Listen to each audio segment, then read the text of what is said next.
Halo Sobat WPK 2021, kali ini kita akan membahas yang terbaru adalah field report hari yang pertama soal kompetensi teknis PPPK di tahap yang kedua untuk formasi guru SD.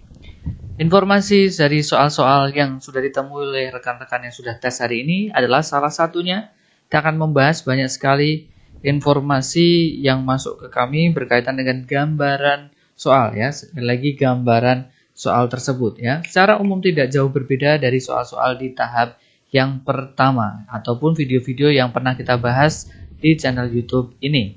Salah satunya adalah soal nomor 1, ini berkaitan dengan gaya.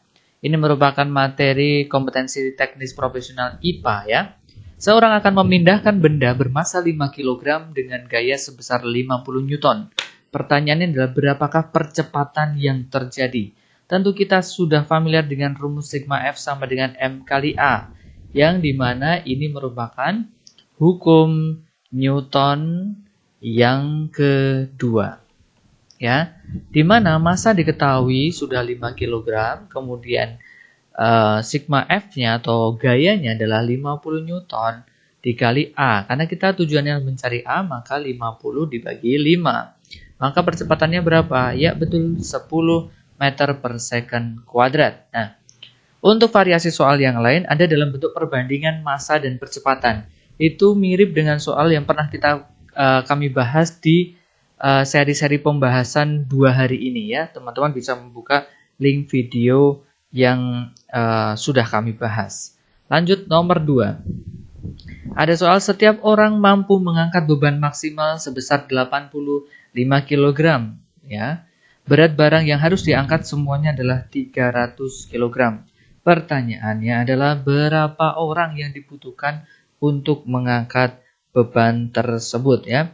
Berdasarkan field report yang kami terima adalah ada beberapa option pilihan tersebut ya. Ada pilihannya berupa pilihan jumlah orangnya nih ya rekan-rekan ya. Ada pilihan 6 orang dan seterusnya. Nah, bagaimana secara prinsip saja? Prinsip ya, ini ada pilihannya ada 3, 4, 5, 6, 7 gitu.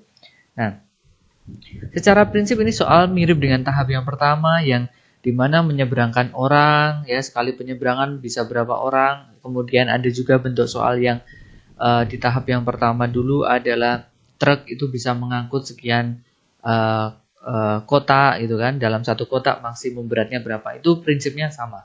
Berarti ketika mengerjakan soal ini, yang harus kita lakukan adalah kita bagi dulu total beratnya adalah 300 kg. Anda bagi dulu dengan kemampuan per orang, kan begitu? Kemampuan per orangnya berarti berapa? Tadi 85 kg. Jadi untuk mengetahui jumlah orang itu ya 300 kg dibagi 85 kg. Nah, 300 dibagi 85 itu adalah 3,529 orang. Tapi kan orang tidak bisa dalam bentuk desimal ya. Sehingga ini jatuhnya adalah pembulatan ke atas. Yaitu apa? 3,529 kita bulatkan menjadi 4 orang. Karena kalau hanya 3 orang ya, 3 kali 85 begitu. 3 kali 85 itu baru 255. Padahal beratnya kan 300. Berarti butuh satu orang lagi untuk mengangkut gitu ya. Satu orangnya tidak harus mengangkut 85 karena ini kan kalimatnya maksimal. Sehingga Anda bisa mengurangi 300 dikurangi 255. Jadi satu orang yang terakhir ini dia bisa mengangkut 45 kg saja sehingga pas nanti bisa 300 kg. Begitu ya rekan-rekan ya. Maka jawabannya adalah 4 orang. Oke, kita akan lanjutkan. Soal nomor 3, perubahan energi mesin penetas telur ya, tetapi sumber energinya memakai baterai nih rekan-rekan ya. Nah, kita pelajari dulu berkaitan dengan mesin penetas telur ya.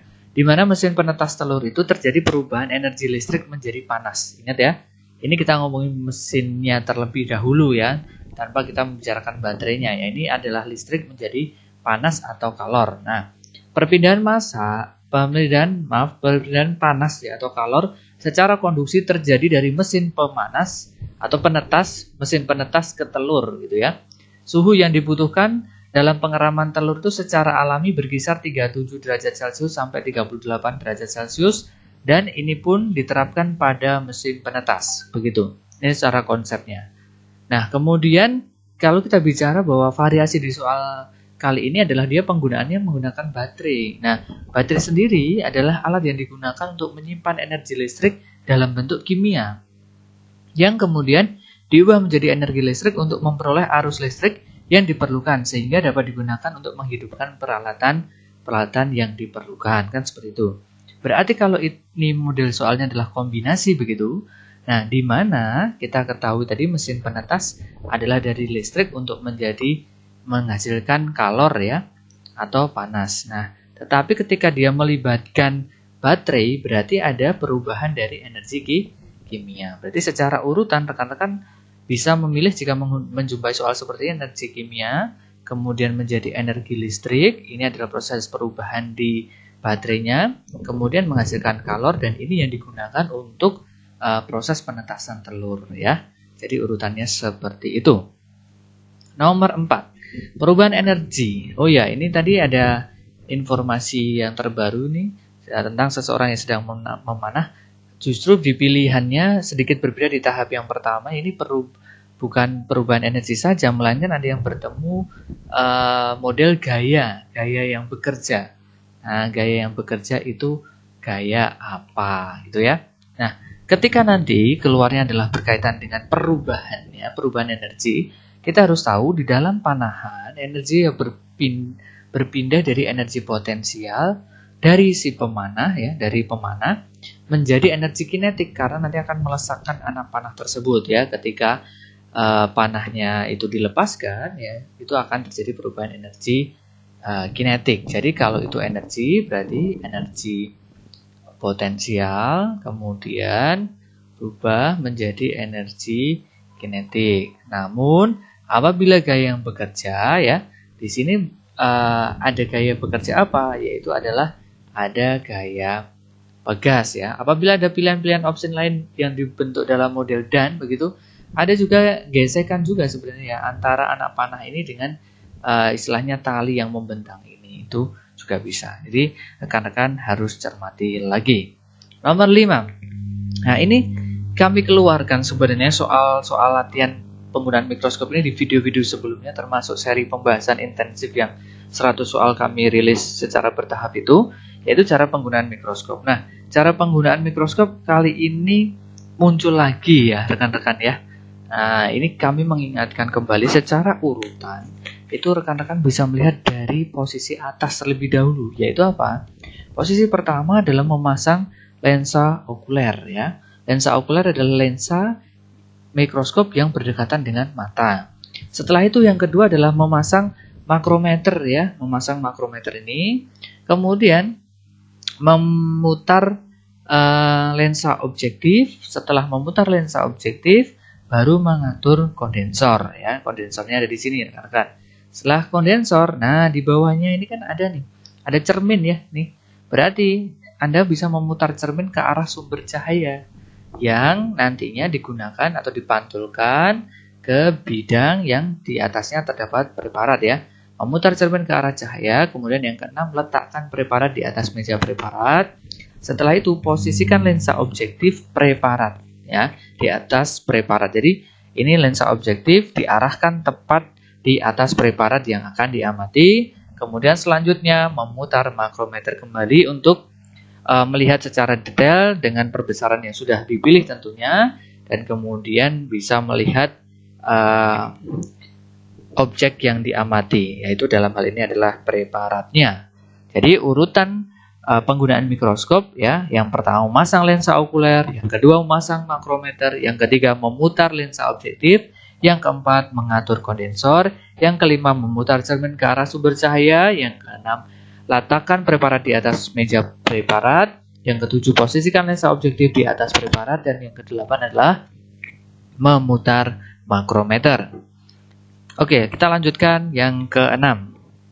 Yang keenam ini juga merupakan soal-soal di tahap yang pertama yang Mentor PPK sudah bahas di video-video Mentor PPK sebelumnya, yaitu adalah berkaitan dengan ada sebuah gambar ya, kemudian rekan-rekan diminta untuk memilih tempat terjadinya pencernaan lemak. Nah, ini kami memberikan dua alternatif bergantung pada kondisi ya. Jika organ yang ditanyakan adalah bebas ya, organ secara umum yang berkaitan dengan pencernaan lemak ya. Atau ketika pertanyaan jauh lebih spesifik, organ pencernaan. Nah, beda lagi. Kenapa? Kalau organ secara umum yang berkaitan dengan pencernaan, hati itu juga berkaitan memiliki fungsi dalam pencernaan lemak ya. Meskipun dia bukan organ pencernaan, karena hati adalah organ ekskresi, ya kan? Gitu. Tapi ini kami jelaskan juga, hati memiliki fungsi dalam sistem pencernaan, salah satunya yaitu mensekresikan empedu, di mana empedu ini akan mengemulsi ya dan mengabsorpsi lemak ya.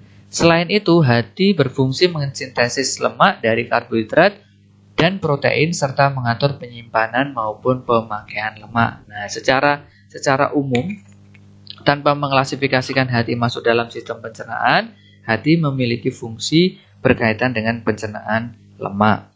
Nah, tapi kalau organ pencernaan yang kita tahu dari mulut, kemudian kerongkongan, lambung, kemudian usus 12 jari ya, usus halus di dalamnya, kemudian usus besar ya. Seperti itu organ-organ pencernaan, maka kita memilihnya adalah usus halus rekan-rekan ya.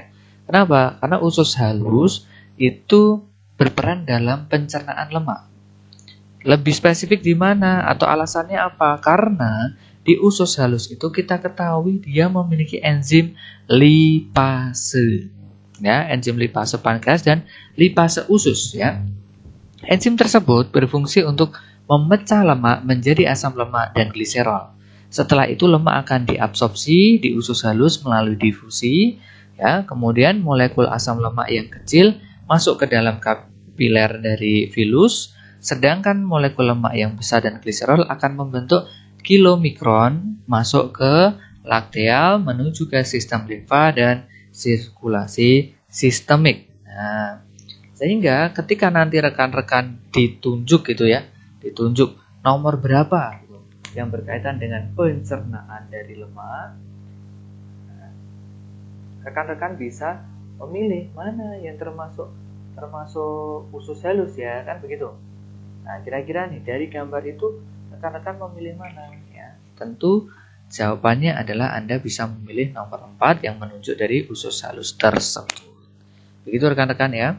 Kita lanjutkan lagi nomor 7 ya. FR di hari yang pertama ini teori Maslow lagi-lagi muncul ya, dengan teori-teori tentunya yang lain juga muncul, nanti akan kita bahas secara maraton nih teman-teman ya selama penyelenggaraan ini. Selain teori Maslow, ada teori Edgar-Deal, ada Skinner, ada Brunner, Piaget ya. Salah satu yang akan kita bahas di video yang pertama ini adalah teori Maslow yang sudah kita bahas juga di tahap yang pertama, berkaitan dengan piramida kebutuhan ya. Ada yang psychological needs atau kebutuhan fisiologis, ada safety needs, kebutuhan dan keamanan, social needs, kebutuhan akan memiliki dan afeksi atau kasih sayang, esteem needs atau kebutuhan akan penghargaan, dan yang paling tinggi adalah self actualization atau kebutuhan dan aktualisasi diri.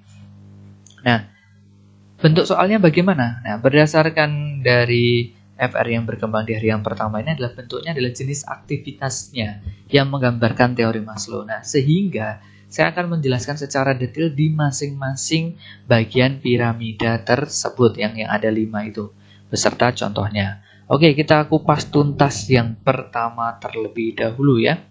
Yang pertama adalah kebutuhan fisiologis atau physiological needs ya.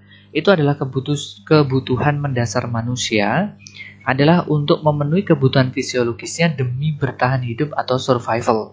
Nah, kebutuhan fisiologis ini misalnya adalah kebutuhan akan makanan, minuman, tidur, ya, ada seks juga dan sebagainya, ya.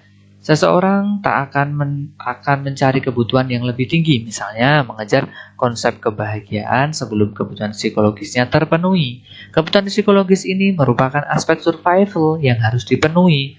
Berbeda halnya dalam masyarakat kaya, bisa jadi makanan mahal sudah menjadi gaya hidup, bukan lagi sebagai pemenuhan kebutuhan psikologis semata. Kemudian yang kedua ada kebutuhan rasa aman atau safety atau security needs ya. Itu apa? Setelah kebutuhan psikologis itu terpenuhi, barulah muncul kebutuhan jenjang berikutnya, yaitu kebutuhan akan rasa aman. Kebutuhan tingkat kedua dalam teori Maslow ini meliputi keamanan dari bahaya fisik maupun emosional, rekan-rekan ya.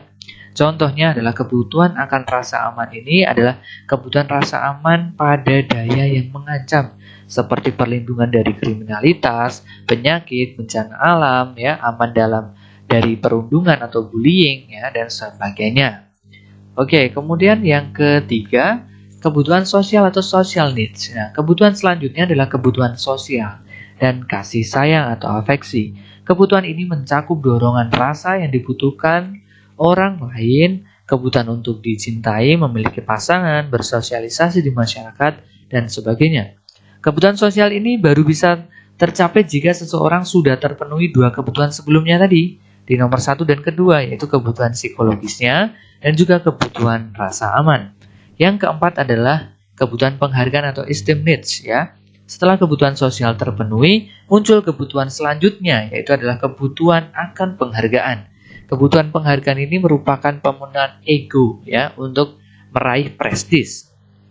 Contoh, ya, kebutuhan akan penghargaan ini menurut Maslow adalah kebutuhan akan status, pengakuan, reputasi, martabat, bahkan dominasi, seperti itu. Dan yang terakhir atau yang kelima adalah kebutuhan aktualisasi diri atau self-actualization needs, ya. Puncak kebutuhan manusia dalam piramida kebutuhan Maslow ini adalah kebutuhan akan aktualisasi diri, yaitu keinginan untuk mengoptimalisasi potensi dirinya. Semisal seorang yang bercita-cita menjadi guru berhasil mencapai profesi yang ia inginkan. Pada saat bersamaan ia mengembangkan dirinya agar bisa menjadi guru yang profesional dan terus mengoptimalkan potensi mengajarnya. Hal inilah yang dikenal sebagai aktualisasi diri, yakni pemenuhan potensi dirinya mulai dari sisi cita-cita, keinginan, kreativitas, kematangan mental untuk bertanggung jawab terhadap pilihan yang ia putuskan sendiri. Oke, demikian ya seri yang pertama berkaitan dengan field report hari yang pertama ini. Semoga bermanfaat dan menambah kesiapan dan keyakinan rekan-rekan untuk menjadi ASN di tahap yang kedua ini. Salam sukses, salam hebat Sobat PPK 2021. Jangan lupa like, komen, dan subscribe channel ini dan share jika ini membawa manfaat untuk rekan-rekan pejuang PPPK. Terima kasih, sampai jumpa di video-video selanjutnya.